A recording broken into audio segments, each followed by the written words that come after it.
The hum of the engines was a hypnotic lullaby, a promise of paradise suspended 35,000 feet above the sleeping American heartland. But on Continental Apex Flight 815 to Honolulu, a storm was brewing inside the pressurized cabin, far more turbulent than any weather pattern. It wasn't a storm of wind or rain, but one of quiet, venomous prejudice. For Dr. Jessica Thompson, a woman who held life and death in her hands daily, the greatest challenge of her career wouldn't be in a sterile operating room, but in the narrow aisle of an airplane under the scornful gaze of a flight attendant who saw only the color of her skin, not the brilliance of her mind. In moments, a life would hang in the balance, and the fate of everyone on board would rest on the shoulders of the very woman who had just been deemed unworthy. The scent of recycled air and brewing coffee filled the first-class cabin of the Boeing 707. Dr. Jessica Thompson settled into seat 3A, a luxurious cocoon of leather and personal space that felt like a world away from the controlled chaos of the cardiac wing at Chicago General Hospital. She sighed a deep, bone-weary exhalation that carried the weight of a 72-hour shift. The Hawaiian vacation was less a luxury and more a doctor's prescription for her own well-being. Her fingers, usually steady over a patient's open chest, traced the rim of her complimentary orange juice glass. She was dressed for comfort, not to impress a soft gray Northwestern University hoodie, comfortable leggings, and a pair of worn-out running shoes. The clothes were a silent rebellion against the starched white coat that defined her professional life.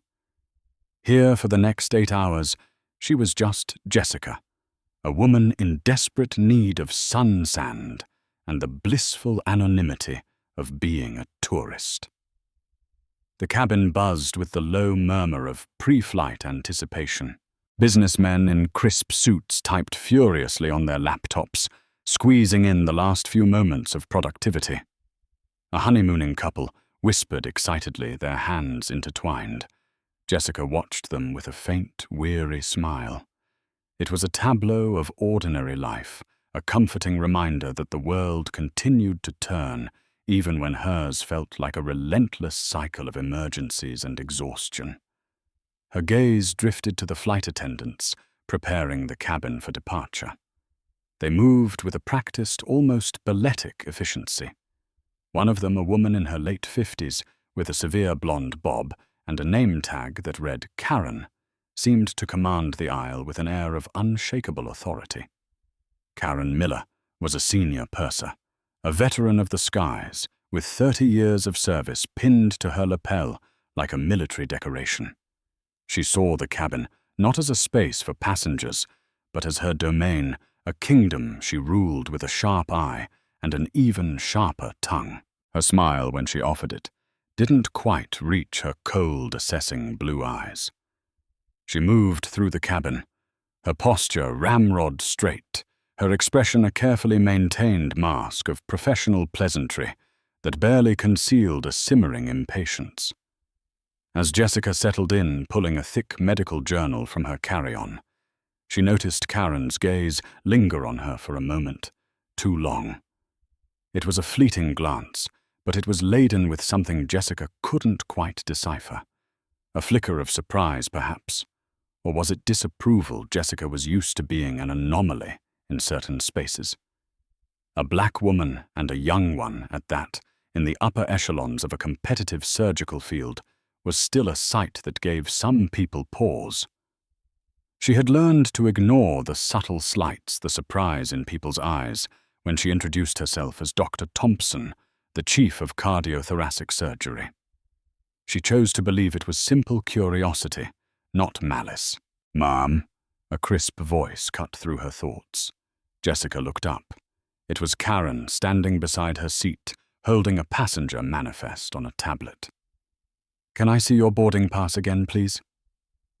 Jessica blinked. Of course. She had already shown it to the gate agent and the attendant at the aircraft door. She retrieved the paper from her bag and handed it over. Karen studied it intently. Her lips pursed. She cross-referenced it with her tablet, tapping the screen with a manicured finger. The silence stretched, becoming awkward. The man in seat 3B, a portly gentleman in a golf shirt, glanced over, a curious frown on his face. "Everything all right?" Jessica asked, her voice even. "Just double-checking." Karen replied, her tone clipped. She handed the pass back without making eye contact. "We've had some issues with seat duplications recently." It was a plausible excuse, yet it felt hollow. Jessica watched her walk away, a familiar, unpleasant feeling coiling in her stomach. She tried to dismiss it, to attribute it to Karen's diligence or her own exhaustion-fueled paranoia. She was on vacation.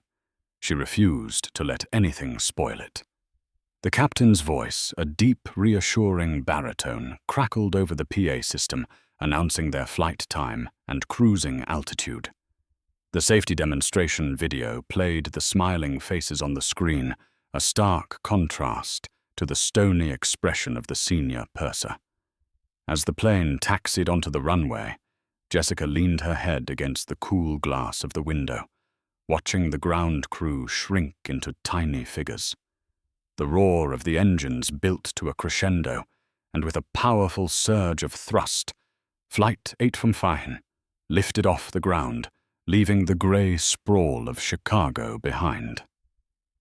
As they ascended through the clouds, breaking into the brilliant, unfiltered sunshine of the upper atmosphere, the cabin crew began their service. Another flight attendant, a younger woman named Maria, with a warm, genuine smile, offered Jessica a warm towel and a pre-departure drink. Jessica accepted with a grateful nod. The tension in her shoulders began to ease. Maybe she had misread the situation. But then Karen returned her service cart, gliding silently down the aisle. When she reached Jessica's row, she served the man in 3B, first engaging him in a brief, cheerful conversation about the weather in Honolulu. Then she turned to Jessica. The professional smile was back, but her eyes were like chips of ice. "And for you?" she asked, her voice a full 2 octaves higher than when she spoke to the man. It was the kind of overly solicitous tone one might use with a child or someone who didn't quite belong. "I'll just have a ginger ale, please," Jessica said, keeping her tone neutral. Karen poured the drink, her movements brisk and efficient. As she handed the glass to Jessica, her thumb brushed against the rim. She pulled her hand back as if she'd been burned.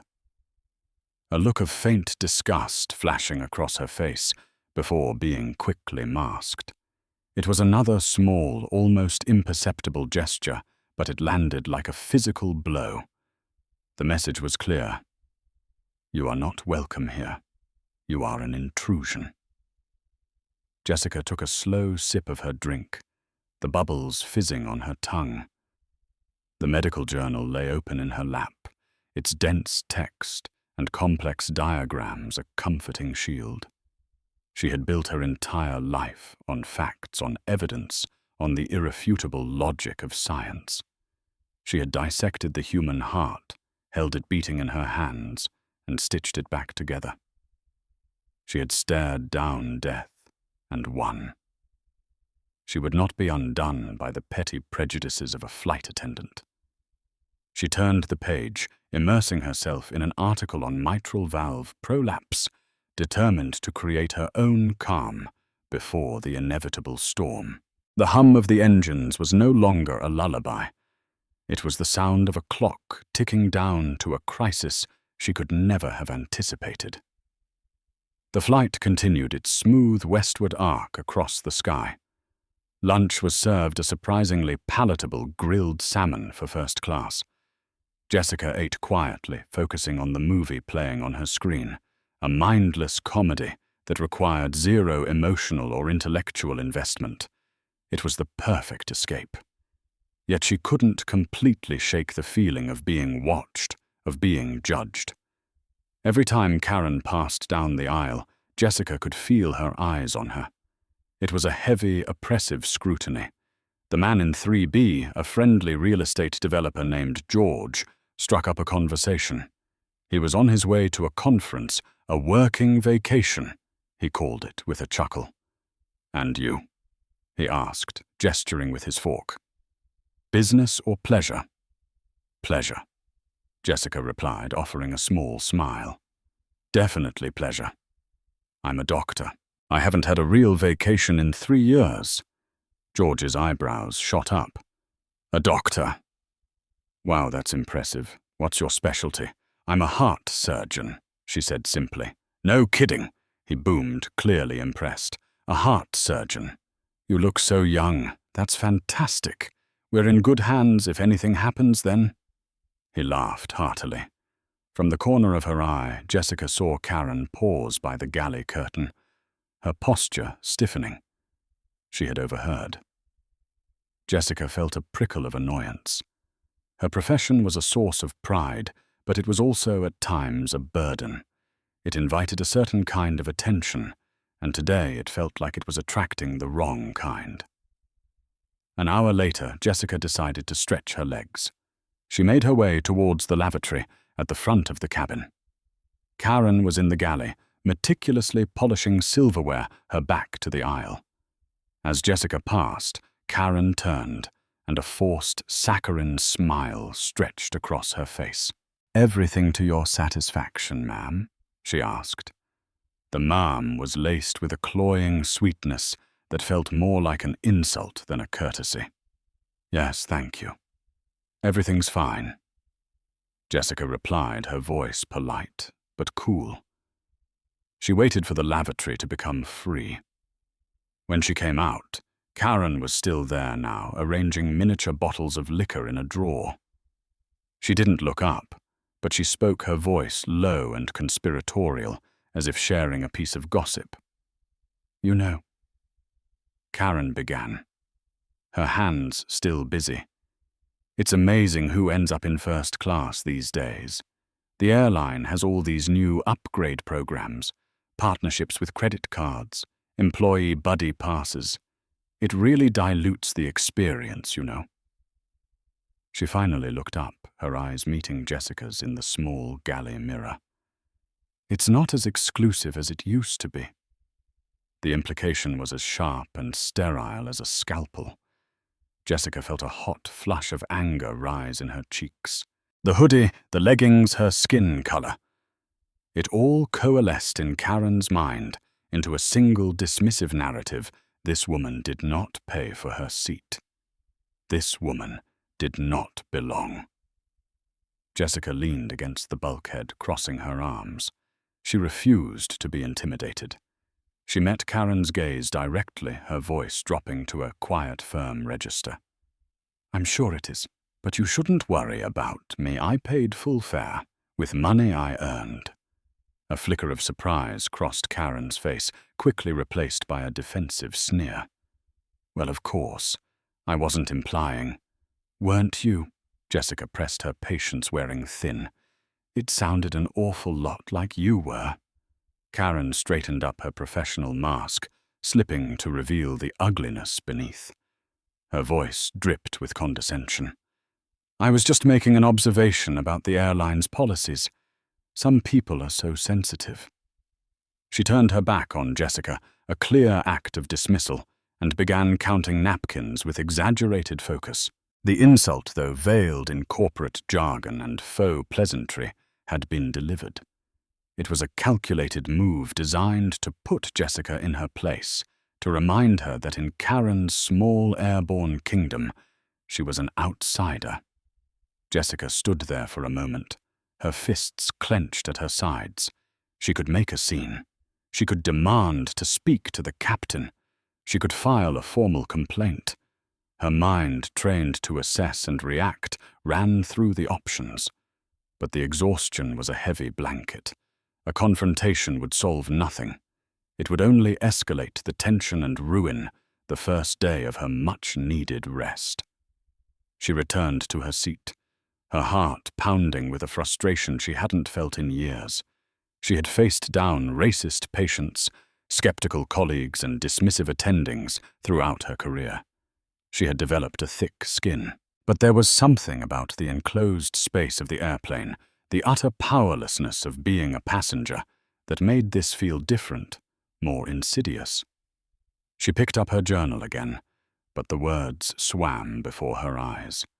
The man in 3B was asleep, a light snore escaping his lips. The cabin was quiet, peaceful. But for Jessica, the air had become toxic. Karen's words echoed in her mind. It's not as exclusive as it used to be.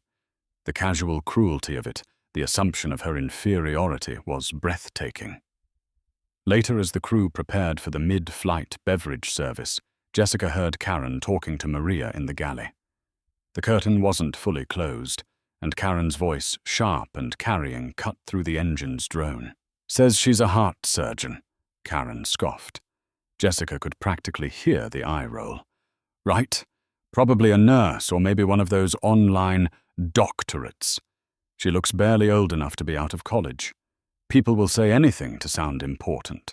Maria murmured something indistinct, a softer, placating tone. But Karen's judgment had been passed.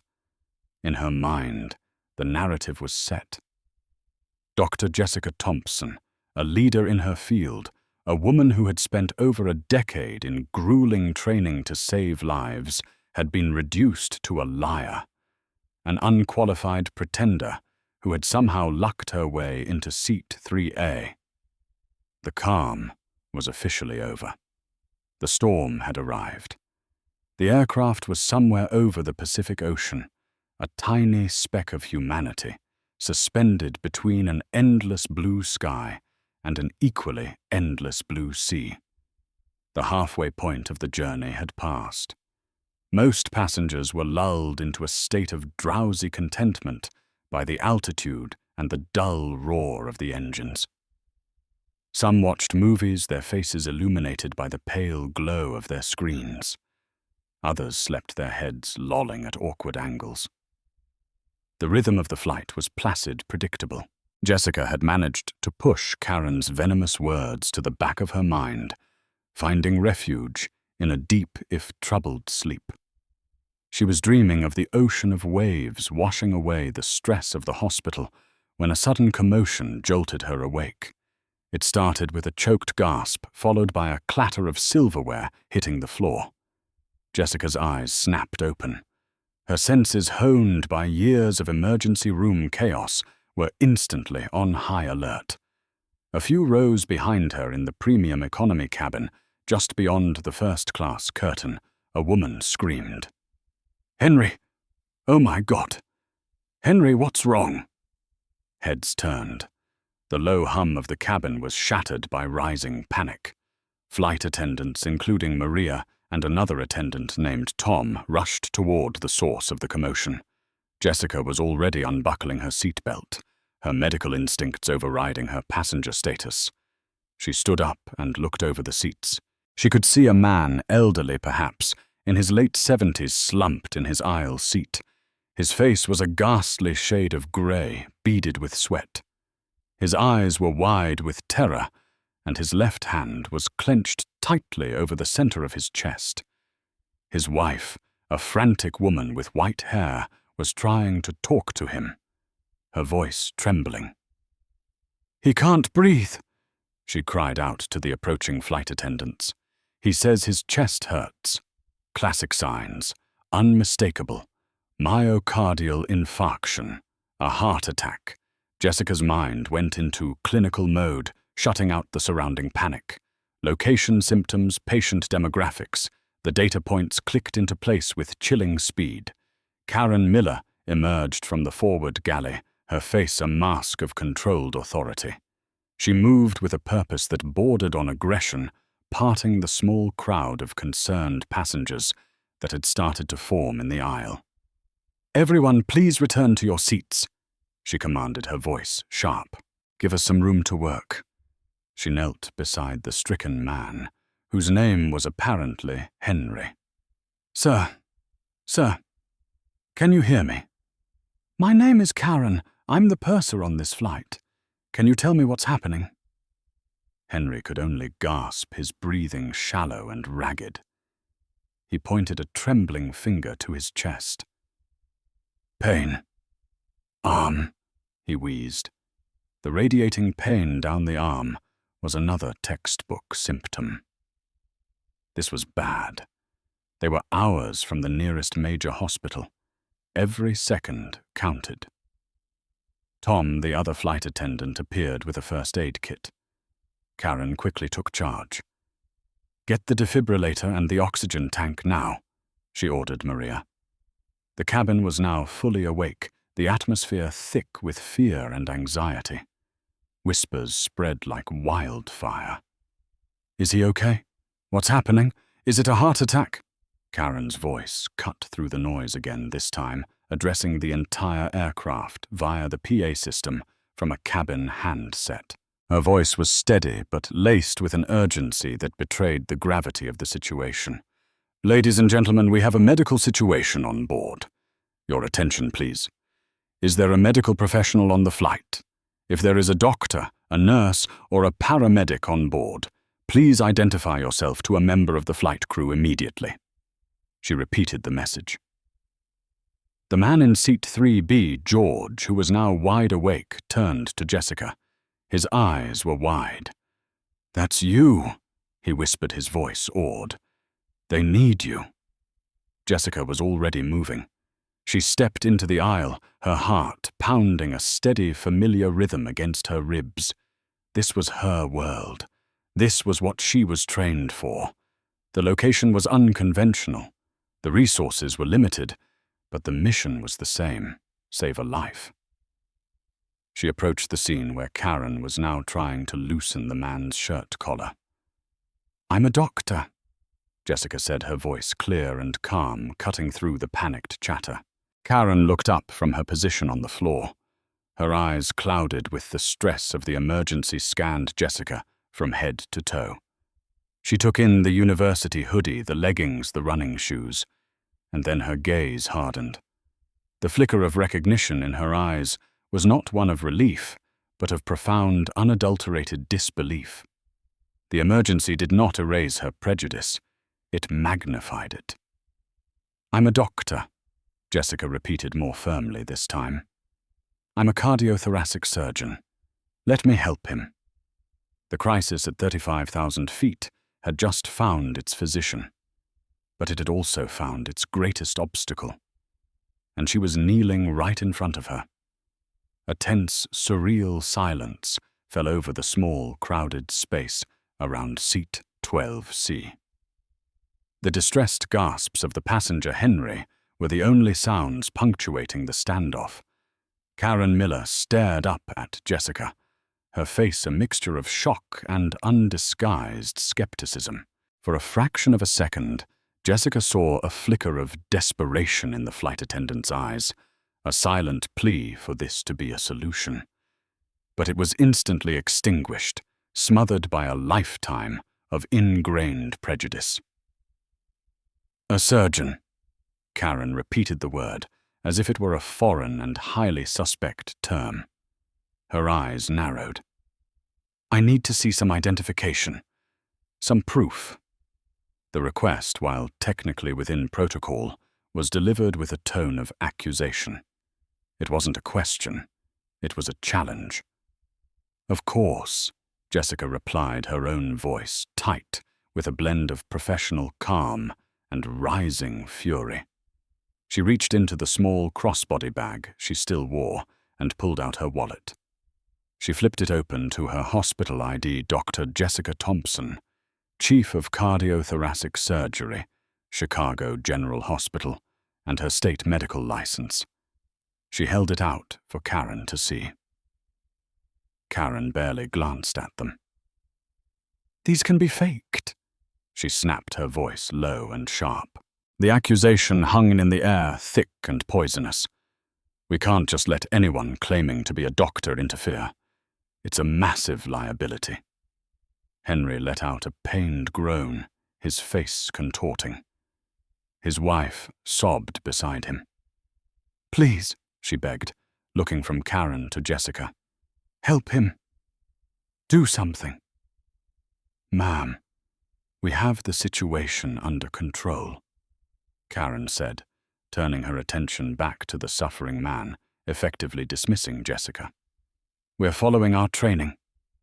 Jessica's blood ran cold. Following training. Their training was basic first aid designed to keep someone stable.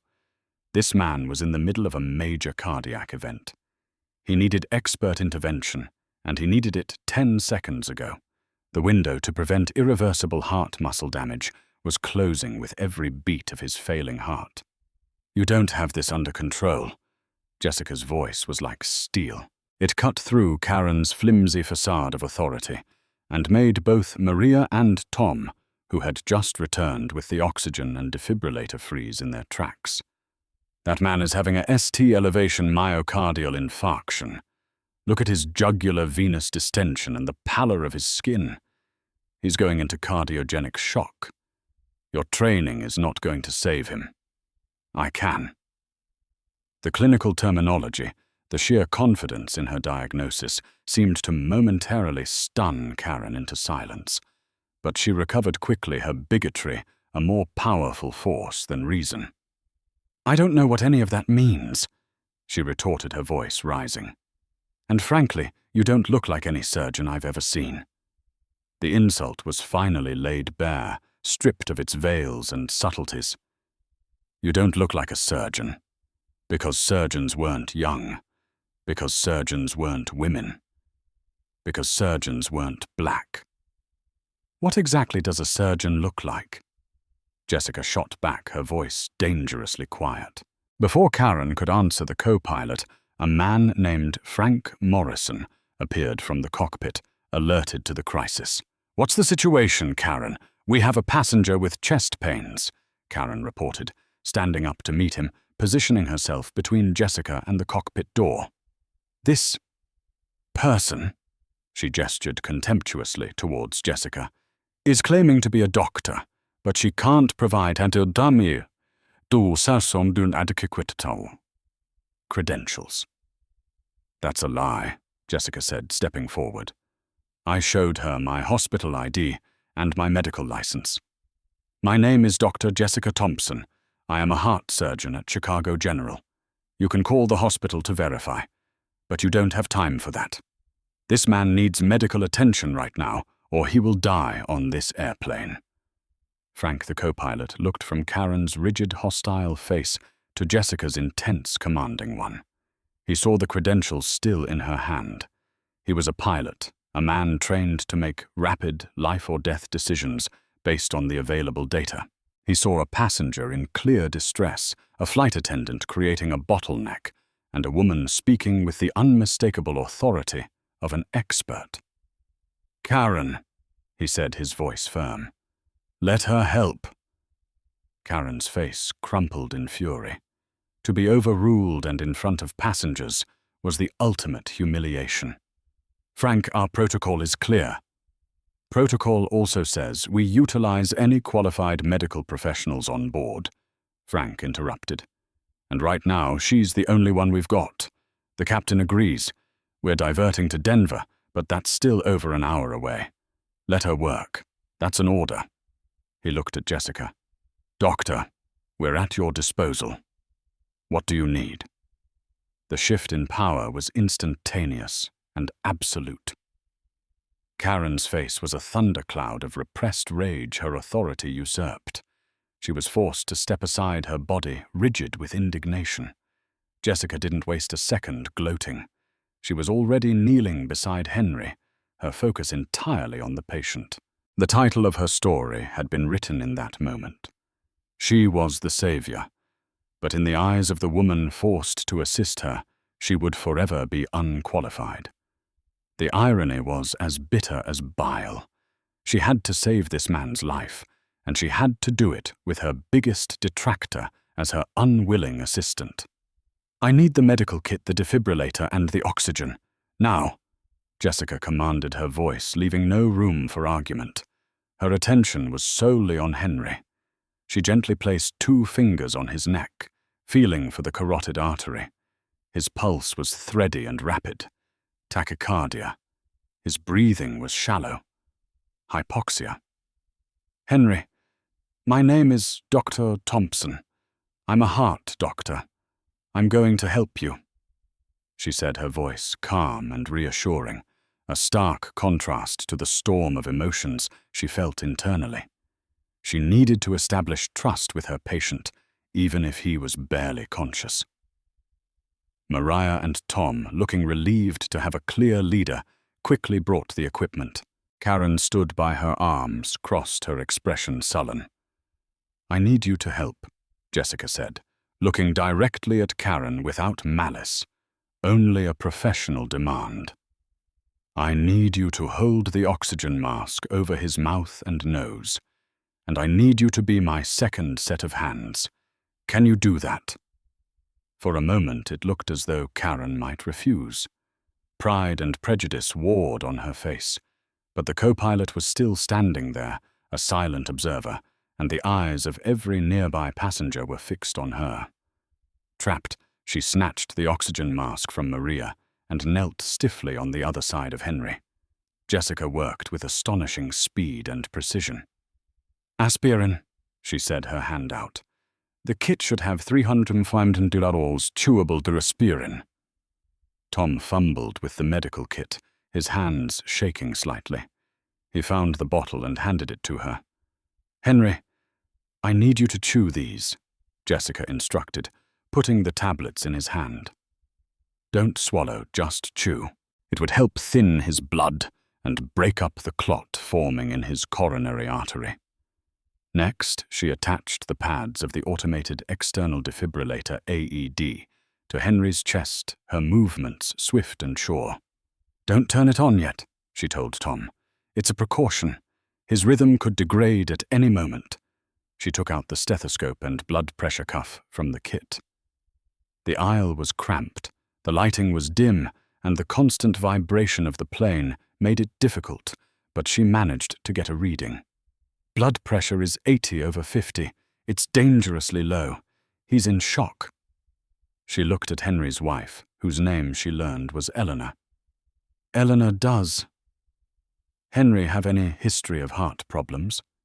Does he take any medication? Nitroglycerin, perhaps?" Eleanor, her face streaked with tears, nodded frantically. Yes, he has a prescription. It's in his carry-on bag in the overhead." "Get it," Jessica ordered Tom. While he retrieved the bag, Jessica turned her attention to Karen. "I need you to help me lay him flat in the aisle. We need to elevate his legs to get more blood to his heart." Karen hesitated, a look of revulsion on her face at the prospect of being so hands-on. "Now." Jessica's voice was sharp, a surgeon's command in the operating room. Together they carefully maneuvered Henry's limp body from the seat onto the floor. It was an awkward, clumsy process in the confined space.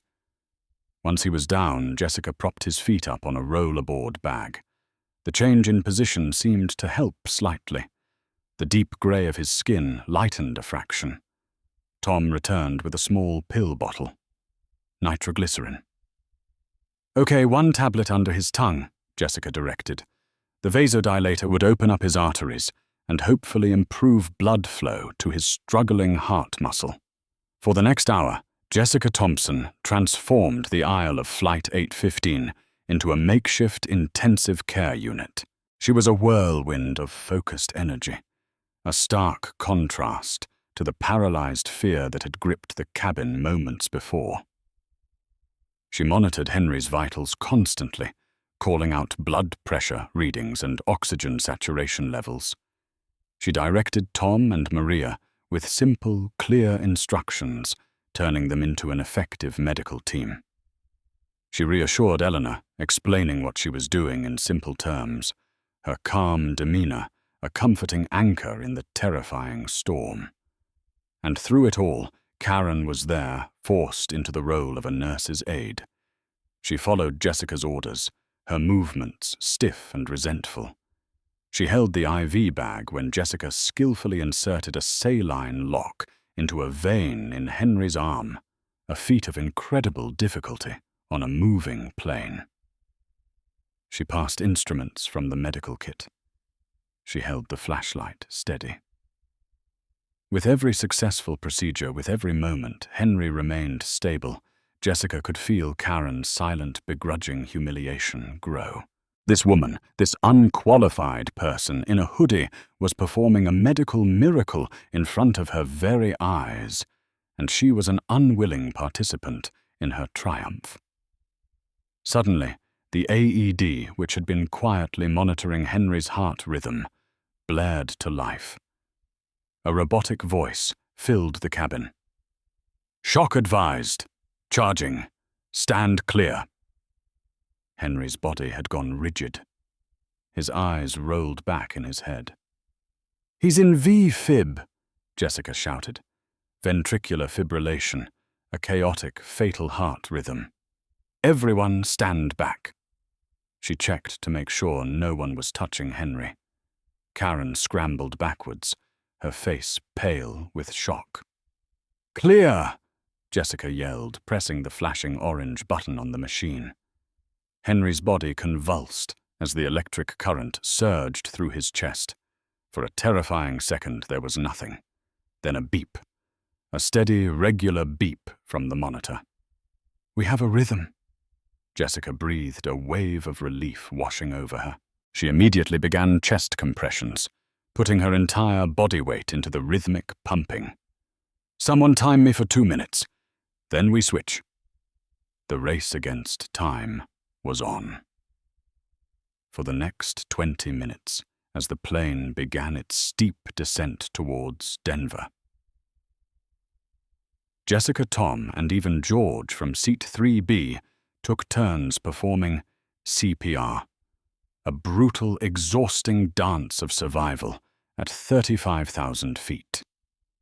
Jessica was the conductor, counting out compressions, managing the airway, and keeping everyone focused, her voice never wavering. She had saved him from the brink, and she was not going to lose him now. The captain's voice came over the PA, calm and authoritative, but with an undercurrent of urgency. "Ladies and gentlemen, we have begun our final descent into Denver International Airport. Paramedics and emergency services will be meeting us at the gate. Please remain in your seats until the professionals have boarded and the patient has been safely deplaned." Jessica was slick with sweat, her muscles aching from the exertion of continuous CPR. But Henry Harrison was alive. His pulse was weak but steady, and the color had returned to his face. He was breathing on his own with the help of the oxygen mask. She had stabilized him, pulling him back from the very edge of death. As the plane's wheels screeched against the tarmac, a ripple of applause and audible sighs of relief spread through the cabin. Passengers who had watched the entire drama unfold stared at Jessica with expressions of awe and gratitude. The moment the plane docked at the gate, the cabin door was thrown open. A team of paramedics, their faces grim and focused, swarmed in their equipment, clattering. "What do we have?" the lead paramedic, a burly man named Mike, asked as he knelt beside Jessica. Jessica, still on her knees, gave a rapid, concise, and professional handover. "Male late 70s witnessed collapse. Presented with severe chest pain, radiating to the left arm. History of angina on nitroglycerin. BP dropped to 80/50, gave aspirin and 1 sublingual nitro. Went into V-fib, 1 shock, administered via AED, followed by 20 minutes of CPR. Sinus rhythm restored post-shock. Vitals have been stable for the last 10 minutes. Mike's eyebrows shot up in respect. He looked from the stabilized patient to the young woman in the university hoodie. "You did all that in the air?" "I'm a cardiac surgeon," Jessica said simply. "Well, doctor," Mike said with a nod of profound admiration. "You just saved this man's life, no question." They efficiently transferred Henry onto a stretcher. As they were about to wheel him off the plane, a man in an expensive tailored suit pushed his way past the deplaning passengers and onto the jet bridge, his face pale with anxiety. He was followed by several airport officials. "Where is he? Where's my father?" the man demanded, his eyes scanning the cabin frantically. Karen Miller, who had been standing by the galley trying to make herself invisible, stepped forward. Her professional demeanor snapped back into place. "Sir, you can't be on the aircraft yet." The man brushed past her as if she were a piece of furniture. His eyes landed on the stretcher. "Dad!" He rushed to Henry's side, grabbing his hand. "Dad, it's Robert. Can you hear me?" Henry's eyelids fluttered open. He gave a weak squeeze. Robert turned to the paramedics. "I'm Robert Harrison. That's my father, Henry Harrison. We have the best cardiology team at Colorado General standing by." He then looked around, his gaze falling on Jessica, who was gathering her things, her adrenaline finally starting to wane. "Who helped him?" "The crew said someone performed CPR." The lead paramedic, Mike, gestured with his head towards Jessica. "That would be this lady right here, sir. Dr. Thompson. If it weren't for her, your father wouldn't have made it to the ground." Robert Harrison's eyes filled with tears of relief locked onto Jessica's. He was the CEO of Continental Apex Airlines. The name was instantly recognizable. And his father, the man whose life Jessica had just saved, was not just any passenger. Henry Harrison was the airline's founder and a revered member of its board of directors. A cold, sickening dread washed over Karen Miller's face. She looked as if she'd been struck by lightning. The blood drained from her face, leaving her with a pasty, horrified complexion. She had not just insulted a passenger. She had not just tried to block a doctor from saving a life. She had done it to the founder of the airline, right in front of the CEO, who happened to be his son. Robert Harrison approached Jessica, his hand extended. His gratitude was immense and palpable. "Dr. Thompson," he said, his voice thick with emotion. "I don't have the words. You saved my father. I am in your debt. Anything you need, anything at all." Jessica, exhausted, simply shook her head. "I'm just glad I was here and could help." "No, you don't understand," Robert insisted. "The flight crew radioed ahead. They told us about the situation and about the difficulties." His eyes flickered for a brief second towards Karen, a gaze as cold and hard as a diamond. He had clearly been briefed on more than just the medical details. In that moment, Karen Miller understood that her career was over. 30 years of service of ruling her airborne kingdom had evaporated in a single catastrophic lapse of judgment.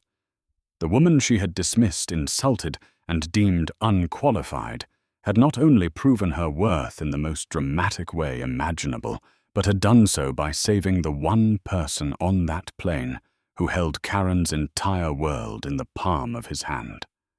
The emergency was over, but the reckoning was just beginning. The next 24 hours were a blur for Jessica. Robert Harrison had insisted she stay in Denver, putting her up in a luxurious suite at the Four Seasons, and canceling her Hawaiian vacation himself, promising a future trip of her choosing to anywhere in the world on his private jet. He had also insisted she come to the hospital for a debrief with his father's cardiology team, who were unanimous in their praise. They confirmed her diagnosis and stated in no uncertain terms that her swift and expert intervention was the sole reason Henry Harrison had survived with almost no lasting damage to his heart. While Jessica was being lauded as a hero, a very different scene was unfolding at the Continental Apex Airlines corporate headquarters near the Denver airport. An emergency internal investigation was launched before Flight 815's remaining passengers had even been rebooked on a new flight to Honolulu. Robert Harrison was a man known for his calm, calculated business demeanor. But when it came to his family and the integrity of his company, he was ruthless. Passenger statements were taken immediately. George from seat 3B gave a detailed, damning account of Karen's initial skepticism and her condescending remarks. Several other first-class passengers corroborated his story, recounting the boarding pass incident and the general hostility they had witnessed. Maria and Tom, the other flight attendants, were interviewed separately. Terrified but truthful, they recounted Karen's dismissive comments in the galley, her refusal to believe Jessica, and her open defiance of the co-pilot's order. Co-pilot Frank Morrison's official report was a clinical, brutal indictment of Karen's behavior, which he labeled a dangerous and unprecedented obstruction during a critical in-flight emergency. The nail in the coffin, however, came from the plane's own systems. The cockpit voice recorder, CVR, though typically overwritten, had its data for the last half hour of the flight immediately pulled by investigators. The audio from the cabin PA system and the crew's inter-cabin communication was crystal clear. It captured Karen's initial call, Jessica's calm identification of herself as a doctor, and the tense, hostile exchange that followed. It was irrefutable. The following afternoon, Karen Miller was summoned to a sterile, glass-walled conference room. On one side of the vast mahogany table sat Robert Harrison, flanked by the airline's head of in-flight services and a severe-looking corporate attorney. Karen sat alone on the other side.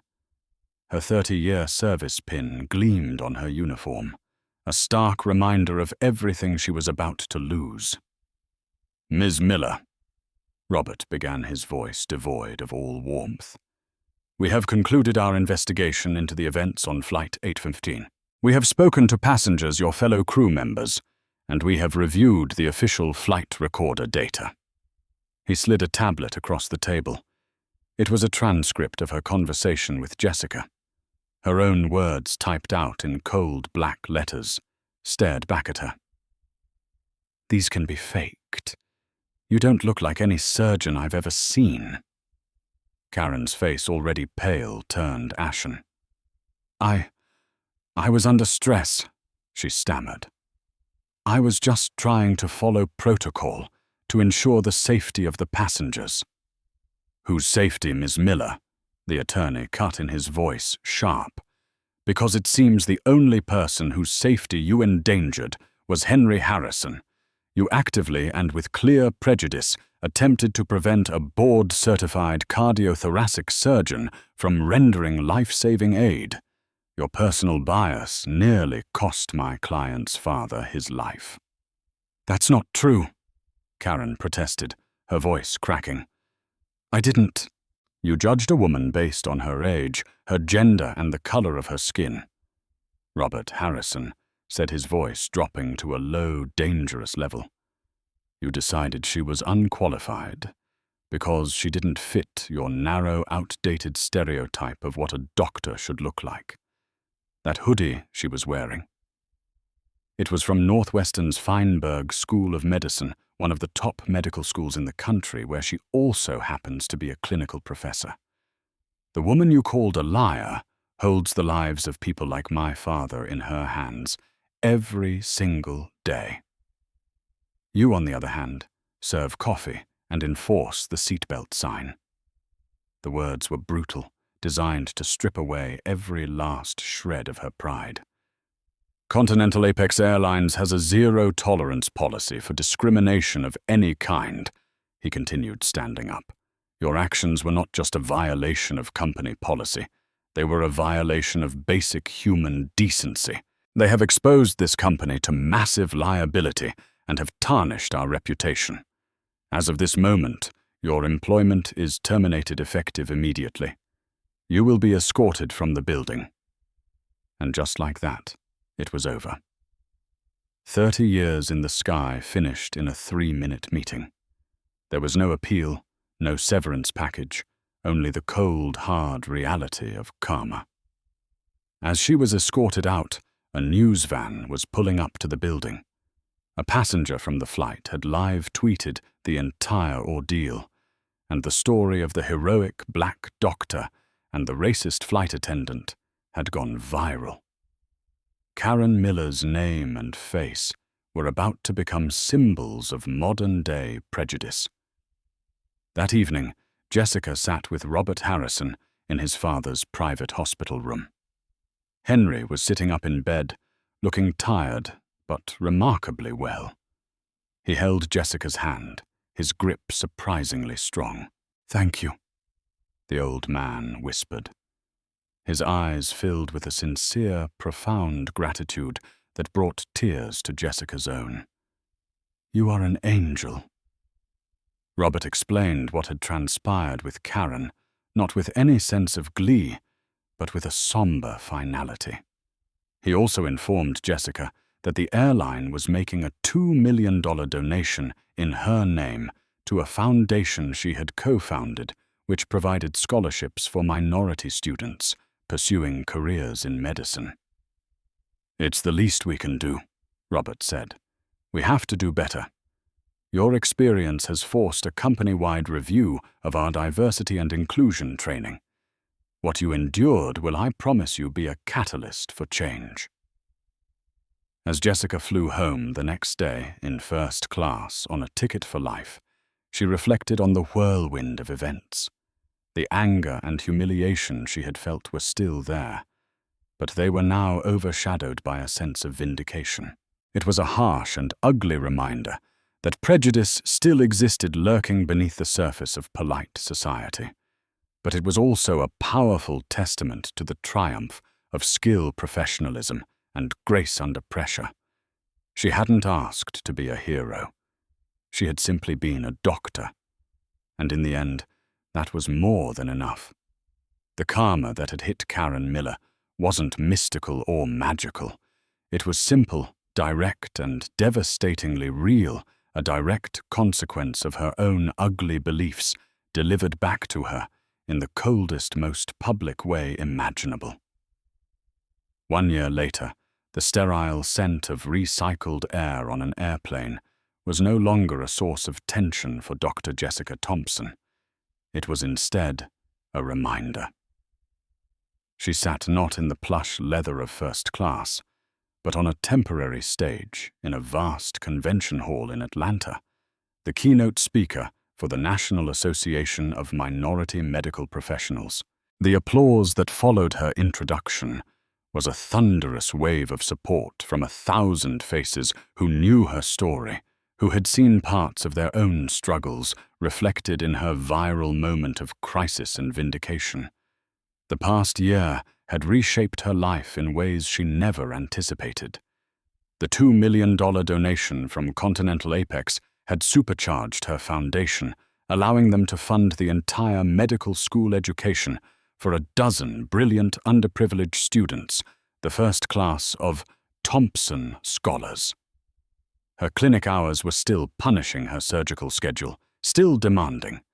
But now her calendar was also filled with mentorship meetings, board appointments, and speaking engagements like this one.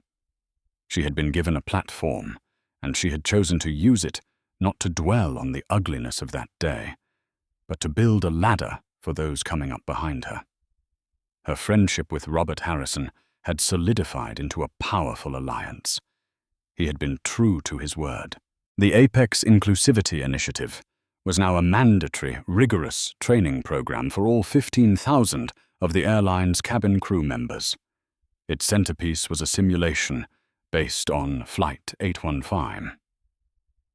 Trainees listened to the actual audio from the CVR, hearing the panic, the prejudice, and the professionalism in a raw, undeniable form. They heard Karen Miller's challenge and Dr. Jessica Thompson's calm, life-saving response. The lesson was visceral bias isn't just bad service. It can be fatal. Robert had even asked Jessica to help design the medical emergency portions of the training, and her recorded voice now guided new flight attendants through the protocols of responding to a cardiac event. Henry Harrison had made a full recovery. He and Jessica spoke on the phone once a month. He had sent her a photo of himself holding his newborn great-granddaughter, a picture that now sat on her desk at the hospital. On the back, he had written, "To the woman who gave me this moment, thank you." It was, she felt, the only reward that had ever truly mattered. And what of Karen Miller? Her public shaming had been swift and brutal. Fired and disgraced, she became unemployable in the airline industry or any significant customer service role. The digital footprint of her actions was indelible. She had sold her comfortable suburban home to pay for legal fees in a failed wrongful termination lawsuit, and now lived in a small nondescript apartment complex 2 states away. The authority she once wielded over a metal tube in the sky was gone, replaced by the anonymity of a night shift manager at a cavernous 24-hour big box store. She now ruled over aisles of cleaning supplies and discounted electronics, her voice once sharp with command, now a monotone drone over a crackling intercom announcing a cleanup on aisle 7. Some nights, standing under the hum of the unforgiving fluorescent lights, she would see a young black woman in a hoodie come through her checkout lane, and a flicker of the old bitterness would ignite in her chest. She never saw her own prejudice as the cause of her downfall. In the warped narrative she had constructed, she was the victim, a casualty of a hypersensitive, politically correct world that had conspired against her. She wasn't a bigot. She was just old school. Dr. Jessica Thompson wasn't a hero. She was just lucky. The world had changed, and it had left her behind a relic of a bygone era, cloaked in resentment and the faint smell of floor polish. Jessica finished her speech not with a recount of her ordeal, but with a call to action. "Our qualifications," she said, her voice resonating with quiet power, "are written on our diplomas and proven in our actions. They are not defined by the biases of others. Let your excellence be your only reply. Let the lives you save, the discoveries you make, and the students you mentor be the echo of your presence. Make it so loud it drowns out any voice that dares to tell you that you don't belong." As she walked off the stage to another standing ovation, she thought of Karen Miller for a fleeting moment. She felt not anger, not even pity, but a profound sense of sorrow for a life so constrained by its own narrow vision. The echo of Flight 815 had propelled Jessica to new heights, while for Karen it was just the lonely, unending sound of her own fall. The story of Flight 815 is a stark and powerful reminder that our deepest prejudices can have life or death consequences. Dr. Jessica Thompson boarded a plane for a vacation only to be met with a contempt rooted in ignorance. Yet when crisis struck, she rose above the ugliness, her skill and humanity shining through. Her triumph and Karen Miller's spectacular downfall wasn't just a twist of fate. It was the inevitable outcome when professionalism collides with prejudice. It's a story about the heroes who walk among us every day, often in plain sight, their worth measured not by the clothes they wear or the color of their skin, but by their character and their capabilities. What happened at 35,000 feet serves as a lesson for us all. It compels us to look past our own biases and to champion competence and decency wherever we find it. If this story moved you, please give this video a like and share it with others. And don't forget to subscribe to the channel for more real-life stories that matter. More importantly, share your own experiences in the comments below. How have you seen professionalism triumph over prejudice in your own life? Your story could be the one that inspires someone else.